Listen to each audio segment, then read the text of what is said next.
دوستان عزیز، درود. نشری نوبتی برنامه ترانسفر در عمل را با نویدها از رفزانه زمستانه ترانسفری فوتبال تاجیکستان و جهان منظورتان میکنیم.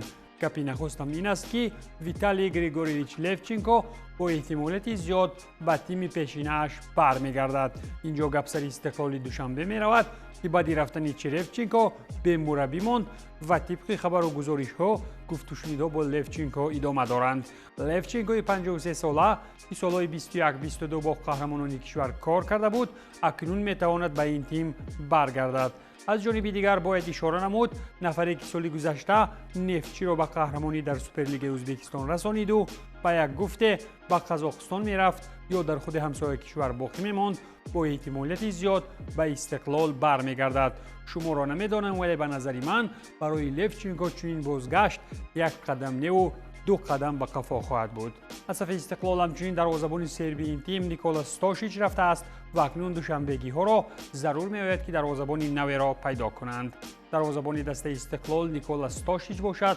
با دسته خورزمی سرمربیشان حکیم فوزایلو است قرارداد همکاری 2 ساله به امضا رسانید. باشد که کارهای ستاشیچ در چمپیونات همسایه کشور با برار ادامه یابند. نویدی از همه جالب و قابل دقت در فضای فوتبالی کشور این آمدن مربی اسپانی به دسته فوتبالی کلوب مرکزی ورزشی ارتش است. گرچند یک اسپانی دیگره چند پیش بر روشن آمدنی بود ولی هیچ به کلوب نرسید و همون خیل برگشت به جای در کاری نمود. این نوبت چمپیونات ما را کاری مربی اروپایی از کشور پیشرفته اسپانیا زیب می‌دهد. هموطنی گواردیولا و مرحوم تیتو ویلانووا از ملک آفتابی کاتالونیا ژوان کارتس الکی رسما به سمت سرمربیگی باشگاه کلوب مرکزی ورزشی ارتش تعیین شده است.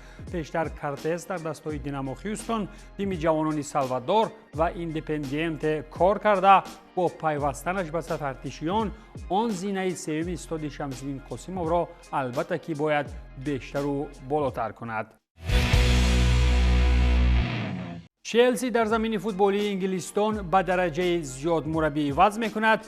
این نوبت نوابسته از 2 جایزه گرفتن انسو مارسکا به این مربی هم رحم نکرد. وقتی مناسبت سابق شاگرد گواردیولا با رهبریت دسته چلسی سرد شدن گرفت، با آمد سالی نو دیگر او را از دسته بیرون کردند. برای عوض مارسکا باشد سابق مربی جوان و چقان از سیستم دسته فوتبالی اویله کبودها لیام رزینیور آمد.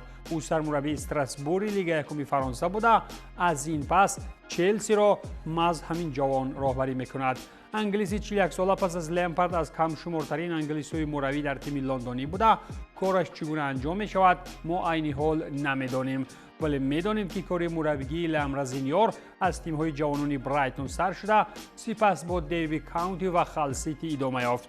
با استراسبور باشد این موسم او مرحله عمومی لیگ کنفرانسیه ها را با اشغال زینه اول جنبست کرد.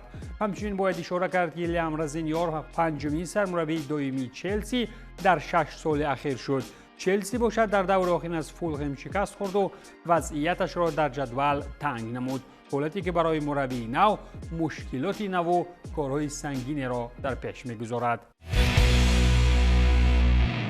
یک ترانسفر دیگری قابل توجه در انگلیا این خریداری نوی منسیتی می باشد.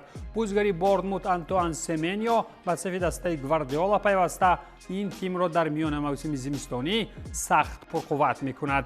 گزارش آنتوان سمنیو با منچستر سیتی بر عوض 75 میلیون یورو عملی می شود و در این باره چون پیشین اولین شده خبررسانی معروف فابریزیو رومانو خبر می دهد.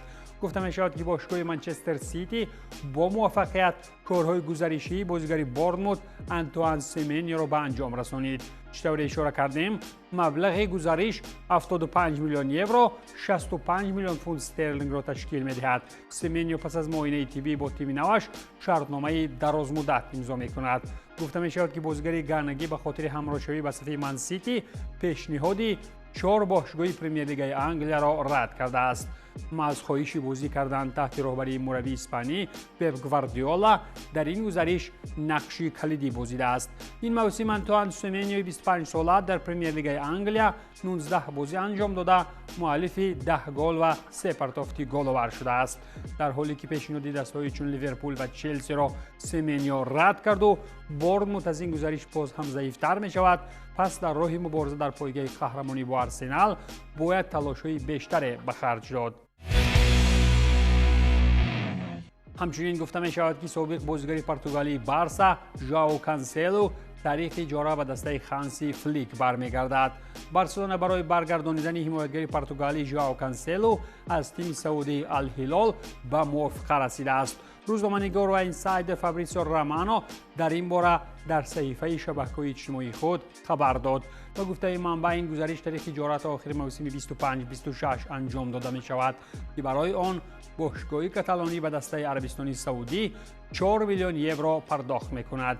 گفته می شود که اینتر میلان فعالانه این بازیگر را پیگیری می کرد، اما بازیگر پرتغالی شخصاً به واریانت بارسلونا اصرار می کرد. قبلا رسانه ها اطلاع داده بودند که نیرزوری‌ها به انجام معامله برای برگردانیدن کانسلو نزدیکند، اما بازیگر پرتغالی گفت و شنیدها را قطع کرد. کانسلو 31 ساله از تابستان سال 24 در هیئت الهلال بازی میکند. این موسم حمایتگر 6 بازی در همه مسابقه‌ها انجام داده، 1 گل و 2 پرتافت گلی با آمار گرفته است. شرطنامه کنونی ژائو با دسته سعودی تا آخر ماه یونیو سال 27 اعتبار دارد. طبق فرضیه سامانه ترانسمارکت ارزش بازاری کانسلو 10 میلیون یورو را تشکیل می‌دهد.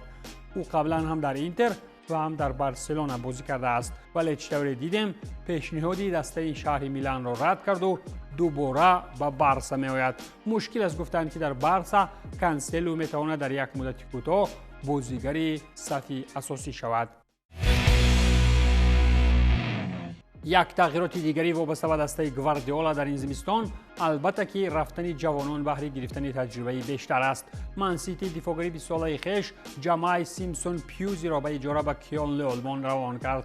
تا این دم چنین دفاعگری شهریان در سلتیک طریق اجاره برآمد میکرد. پس از گذراندن تنها یک بازی در صف تیم شتلندی ممکن است که نفر سیتی در آلمان حداقل 2 بازی گذراند. اگر نه در صورتی برعکس بهره راه یافتن در آینده به صف دسته گواردیولا برایش نهایت مشکل می شود.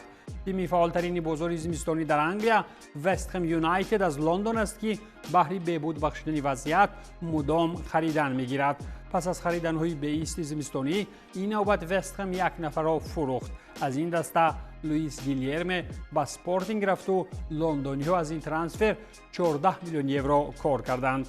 تابستان سال 24 همین بازیگری انگلیس‌ها از پالمیراس بر عوض 23.7 میلیون خریده بودند، ولی بعد بیش از یک سال البته که در ترانسفر بعدیش ضرر هم دیدند. او در 18 بازی تیم لندنی یگان عملی نتیجه بخش به آمار نگرفت و با همان از کجای آمد با مرام به همون سمت رفتن میگیرد. یک گپ دیگری بیرون از انگلیا را به آلمان ربط میدیم. اینتراخت فرانکفورت از ناتینگهام فارست حمله‌گر آرنا کلیمویندا را با امکان خریداری به اجاره گرفت. در صورتی درست گرفتن کارها و دادن نتیجه آرنا از جانب دسته شهری فرانکفورت بر عوض 30 میلیون یورو خریداری می شود. آلمانی ها علاقه اویدی ترانسفر بازیگر 23 ساله رسما اعلان نموده و فارس باشد و از رن بر عوض 31.5 میلیون یورو ماه اوگوست سال 25 آمد، ولی بعدی گذراندن 9 بازی در پرمیر لیگ انگلیا که به حساب میانه 9 دقیقگی در میدان بود هیچ عملی نتیجه بخش و آمار نگرفت. از این رو بهترش به آلمان رود و ممکن که در آنجا از خود سر و صداها بلند کند. اون طرف اقیانوس در ترانسفرها دسته مسی از همه فعال است. این تیم هم اینتر میامی است که دفاعگر میکائیل را از پالمیراس با امکان خریداری بعدی به اجاره گرفت. اینتر میامی هم کاری‌ها را با این دفاعگر مرکزی طریق اجاره تا آخر سال 26 دوام می‌دهد.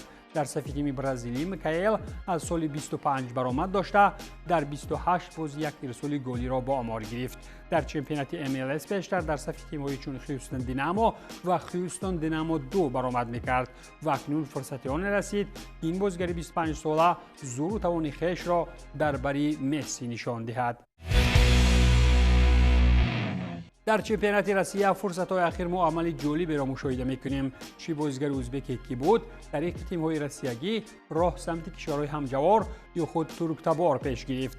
مثلا شامورادوف اگرچه طریق اروپا به ترکیه رفت، ولی عباس بک فیض‌الله‌یف با امید رسیدن به فوتبالی بزرگ اروپایی راست از چمپیونات روسیه راه سمت سوپرلیگای ترکیه پیش گرفت.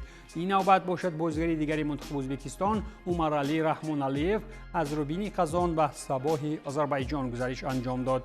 تیم آذری گزارش بازیگر 22 ساله ازبک را بر عوض بیش از 500,000 یورو عملی نموده است، در حالی که تا این دم او در صف صباح طریق اجاره برآمد می‌کرد.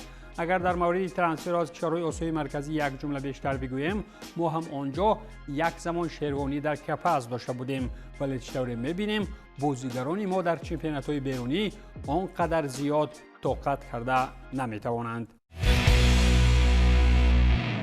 تغییراتی نظررسی کادری در صف دسته‌های تاپی روسیایی باشد به اسپارتاک مسکو داخل دارد. این تیم آوازه‌داری مردمی اگرچه چندی پیش ستانکویچ را به خانه‌اش گسیل کرد و او در سربیا علاقه سرمربی سروینا زvezda شده است، مراتبه نوبتی مربی خارجی آورد. انتخابی که اسپارتاک مردمی به سمت کارشناسان خارجی میکند ملت‌گرایان در روسیه را به قول تلخ هم کرده است. پولسکی سرمربی نو باشگاه اسپارتاک مسکو خوان کارلوس کارسدو اسپانی می باشد که شرطنامه با متخصصی 52 ساله تا تابستان سال 28 بسته شده است. شامل استودی کاری علاقه سابق سرمربی باشگاه پافوس کیپر سباستیان کارونا، سرخیو کوبو، ایگناسیو گارینا و وادیم رامانوف، الکساندر زایچنکو با امادور سانچز خواهند بود. مسند مربیگی کارسدو از تیم هاسپیتالیتیت شروع گردیده، سپس او در سیستم دسته‌های چون اسپانیول و اتلتیکو مادرید، نیتسه فرانسوی و لیگانس و لاس پالماس کار کرده است. یاوری سابق اونای امری که سال 2012 با اسپارتاک هم آمده بود، 3 مرتبه غالب لیگ اروپا شده، با پافوس باشد پیش از برآمد در مرحله عمومی لیگ چمپیون‌ها دارنده جام کیپر و قهرمانی این کشور هم شده است، ولی به خاطر شرطنامه فایده‌آور با اسپارتاک این اسپانی پافوس و لیگ چمپیون‌های اویفا را یک طرف گذاشت و دوان از گرمی‌های بحری کشور کیپر و از سردی‌های طاقت ناپذیر زمستانی مسکو آمد. باشد که کارش در اسپارتاک مثل سرگذشت پیشین با امری تکرار نشود و این بازگشت هم برای تیم یگان ثمر بیارد. این بود پایان برنامه ترانسفر در عمل. تنسیتو پولدار باشد.